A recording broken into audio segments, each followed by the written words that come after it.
সাত সকালে গল্ফ গ্রিনের আবর্জনা স্তূপ থেকে উদ্ধার মহিলার কাটা মুন্ডু। শুক্রবার সকালে এই ঘটনায় এলাকায় চাঞ্চল্য ছড়িয়ে পড়ে। কিন্তু কেন এই নৃশংসতা? দেহটি কার? বাকি দেহাংশও কি টুকরো করে ফেলে দেওয়া হয়েছে অন্য কোথাও? নেপথ্যে কে বা কারা জানতে তদন্ত শুরু করেছে পুলিশ। স্থানীয় সূত্রে জানা গিয়েছে, প্রতিদিনের মতো শুক্রবার সকালেও গল্ফ গ্রিন এলাকায় ওই ভ্যাটে আবর্জনা নিতে এসেছিলেন সাফাই কর্মীরা। সেই সময় তারা প্লাস্টিকের মধ্যে বলের মতো কিছু একটা পড়ে থাকতে দেখেন।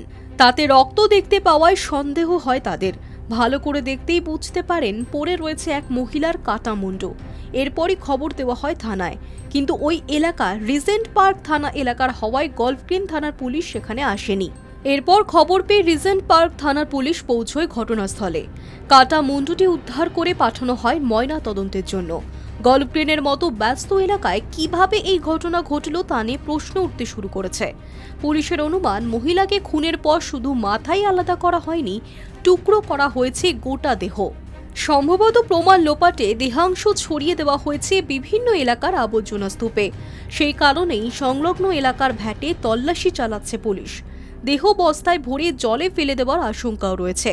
খতিয়ে দেখা হচ্ছে সিসিটিভি ফুটেজও। Hi News network.